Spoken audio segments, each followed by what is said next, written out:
김건희 특검 1차 수사기간 반환점을 돌았습니다. 관련해서 김건희 특검 취재하고 있는 유근현 기자와 조금 더 자세히 알아보도록 하겠습니다. 안녕하세요. 네, 안녕하세요. 네, 먼저 간단하게 자기소개 부탁드립니다.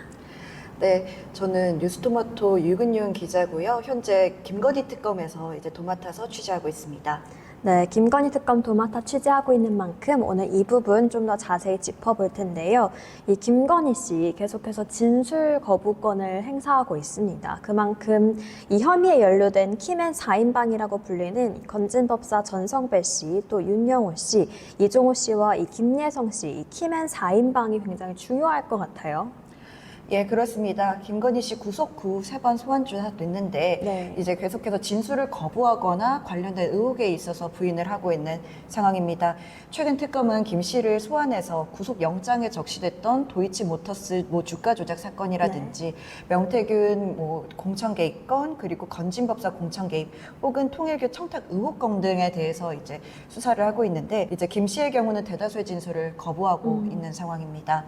25일인 오늘도 김 씨를 소환 조사를 하는데 아마 진술을 거부하거나 의혹을 부인할 가능성이 굉장히 높은 상황이고요. 네. 특검으로서는 그러다 보니까 이제 신병이 확보된 4명의 키맨의 입을 여는데 주목할 수밖에 없습니다. 이제 혐의를 탄탄하게 다지기 위해서는 의혹 중심에서 집사 역할을 했던 네. 그들, 그리고 또 김 씨가 의혹을 부인하면서 소위 꼬리 자르기라고 하죠. 네. 그렇기 때문에 이제 이 4명이 동기가 좀 충분하다고 보여져서 특검이 이들의 입을 여는 것이 좀 관건이다, 이렇게 볼 수 있겠습니다. 네, 키맨 4명의 입을 여는 게 관건이다, 이렇게 말씀해 주셨는데, 특히 또 이 유근윤 기자가 이 키맨 4인방 중에 김예성 씨에 대한 기사를 좀 많이 쓴 만큼 이 부분에 대해서 좀 자세히 들어보려고 하는데요.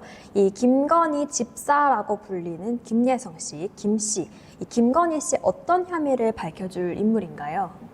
네, 이제 김예성 씨 같은 경우는 김건희 씨 일가의 이제 집사로 네. 알려져 있었고, 그리고 지난 15일 특가법상 횡령 등의 혐의로 구속이 된 인물입니다. 김예성 씨는 금융권에서 활동을 하면서 이제 김건희 씨뿐만이 아니라 김건희 씨의 모친인 최은순 씨의 이제 사업과도 또 연결이 되어 있는데요. 네. 이제 그러다 보니까 이런 의심 사건들에 대해서 사업의 뒤처리를 해줬기 때문에 더 많이 알고 있는 키맨이다, 이렇게 볼 수 있겠습니다. 이제 특검은 집사 게이트 중심에 있는 IMS 모빌리티에 대기업들이 김건희 씨에게 청탁할 목적으로 184억 원 많네요. 네, 많은 금액을 이제 냈다고 보고 있고, 이 중 또 46억 원이 김 씨의 차명 회사인 이노베스트 코리아에 흘러 들어갔고, 네. 이 돈이 이제 또 김건희에게 닿은 것 아니냐라는 의심으로 수사를 시작했습니다.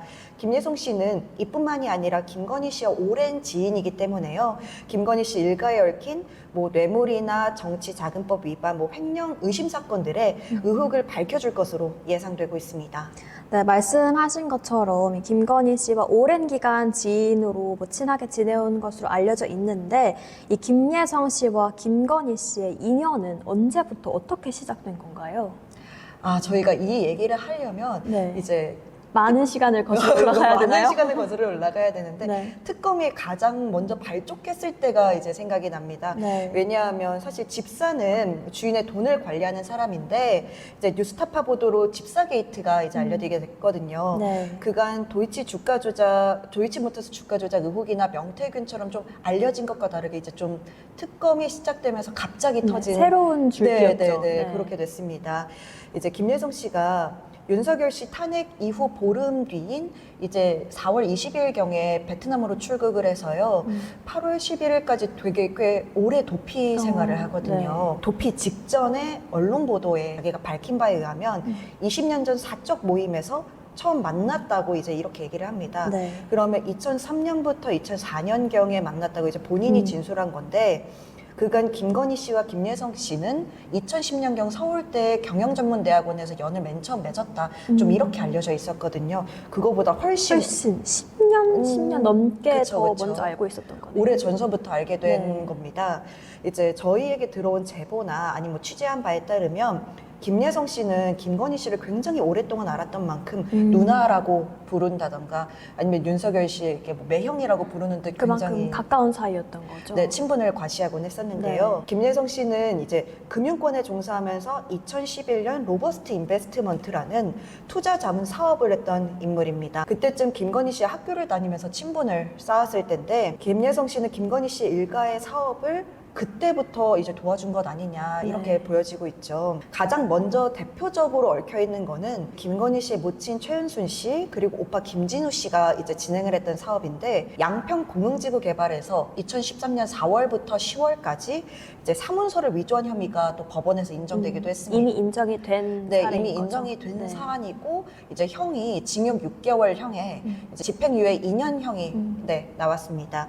해당 부분은 이제 김예성 씨가 2021년 11월 재판에 출석해서 이제 네. 진술한 걸 바탕으로 브로커 활동한 거 아니냐라고 저희가 또 단독 보도를 한 바 있습니다. 김예성 씨는 김건희 씨와 친분을 인정하면서도 사실 뭐 사업은 같이 안 했다 이렇게 부인을 하고 있는 상황인데요. 이제 김예성 씨는 당시 김건희 씨 사업인 코바나 컨텐츠의 감사로 재직을 하기도 했고 이제 김건희 씨도 IMS 모빌리티의 도이치 모터스를 소개해주는 등 서로 뭐 도움을 준 친분 관계가 또 보이기도 합니다. 아니라곤 하지만 이렇게 친분 관계나 얽혀 있는 거 보면 상당히 좀 의심스러운 부분이 많아 보입니다. 또 이 집사 게이트 의혹의 핵심이라고 보면 중심에는 그 IMS 모빌리티가 있다 이렇게 볼 수 있을 것 같은데요. 그간 김건희 씨와 같이 한 사업은 아니다 이렇게 계속 선을 그어왔던 조영탁 대표도 결국 피의자 신분으로 특검에 소환이 됐습니다. 이 부분은 또 어떤 연결고리가 있는 건가요? 조영탁 IMS 모빌리티 대표 같은 경우는 지속해서 자신은 관련이 없다라고도 언론 인터뷰도 하고 뭐 특검에 출석하면서 나는 사업과 무관하다라고 이제 언론에 얘기를 하기도 했는데요. 하지만 지난 20일 업무상 배임에 이어 특정 경제범죄 가중처벌법상 횡령 또 업무상 횡령 등의 혐의로 재소환됐습니다. 저희가 취재했던 것을 톱파보면 네. 이제 또 조영탁 대표 역시 이 사건과 무관할 수가 없는 인물이거든요. 왜냐하면 이제 김혜성과 조영탁은 10년간이 넘는 동업관계를 지속하고 있었습니다. 저희가 관련해서 7월 중순 중에 이런 네. 기사를 낼 때만 해도 조영탁 대표가 우리는 개인 인연이다 이렇게 부인을 하고 있었을 텐데요. 근데 저희가 해당 사건을 이제 파헤치면 할수록 동업자로서 두 사람이 같이 활동한 게 너무 많이 나타나는 거예요. 네. 이제 처음에는 관계된 회사라고 해서 저희가 취재하다가 나오는 회사들을 등기부 등본을 왕창 뗐는데 일일이 다 떼보신 네, 거죠? 일일이 많이 뗐습니다. 네. 거기다가 쏟은 돈만 해도 진짜 너무 많을 정도로 많이 했는데 거기에 두 사람이 같이 임원진으로 이름을 올린 게 너무 많은 거예요. IMS 모빌리티가 있는 곳이 광진구 아차산로 355 네. 아크로텔이라는 곳인데요. 여기에 그 각자가 임원진으로 올렸던 회사들이 IMS 모빌리티를 중심으로 포진을 해 있습니다. 여기에서 이제 저희가 취재했던 바에 따르면 두 사람의 임원진으로 이름을 올렸던 회사만 9곳이 되고 이게 7월 중순이었는데 저희가 그 뒤로도 네. 이제 더 있다는 것을 확인을 했습니다. 단순한 동업관계라고 보기에는 좀 수상한 점들이 어려운 많은 것 지점들이, 같습니다. 네. 이렇게 뭐 김건희, 김예성, 조영탁 이 세 사람이 좀 끈끈한 연결고리가 있는 것 아니냐 이런 부분이 상당히 의심스러운데 이 부분도 좀 특검이 밝혀내야 되는 부분이지 않을까 생각이 듭니다. 관련해서 특검이 조금 더 밝혀내야 될 거는 뭐라고 보는지 직접 취재해 보셨으니까 네, 그 부분도 좀 설명해 주시면 좋을 것 같습니다.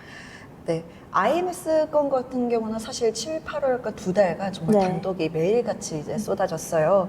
그러다 보니까 관련자들이 피의자로 이제 전환이 되거나 네. 아니면 뭐 구속이 되는 등 일부 진척이 있었는데 그러다 보니까 지금 현재로서는 사실 소강 조금 한풀 꺾인 느낌입니다.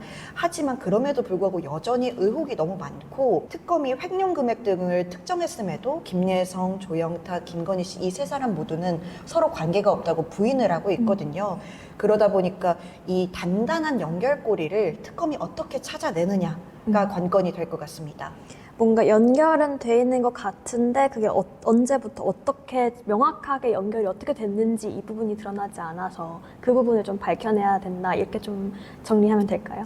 예, 맞습니다. 뭐 예를 들어서 반클리프 아펠 뭐 네. 목걸이처럼 이제 본인들이 진술을 거부해도 이제 명확한 증거가 반대 증거가 있으면 그게 네. 또 이제 혐의가 또 인정이 되고 하니까요. 그런 증거들을 특검이 찾아내는 게 가장 관건이 아닐까 이렇게 생각하고 있습니다. 또 계속해서 좀 추후에 어떤 점을 가장 주목하고 계세요? 저희가 기사를 한번 쓰기도 했었는데 네. 실제로 김혜성 씨 같은 경우는 2021년 11월에 이제 사문서 위조건과 관련해 재판을 받으면서 위조를 시인합니다. 이는 바로 최은순 씨에게 불리한 발언으로 이제 인정이 되는 거고 또 이것 때문에 일각에서는 김건희 씨와 김혜성 씨가 이제 친분 관계가 깨진 것 아니냐? 네, 깨진 것 네. 아니냐. 예, 이 사건을 굉장히 먼저 들고 있거든요. 네. 그런 것처럼 김예성 씨가 이번 특검에서도 어떠한 중요한 역할을 할 것이냐가 관심이 되고 있습니다.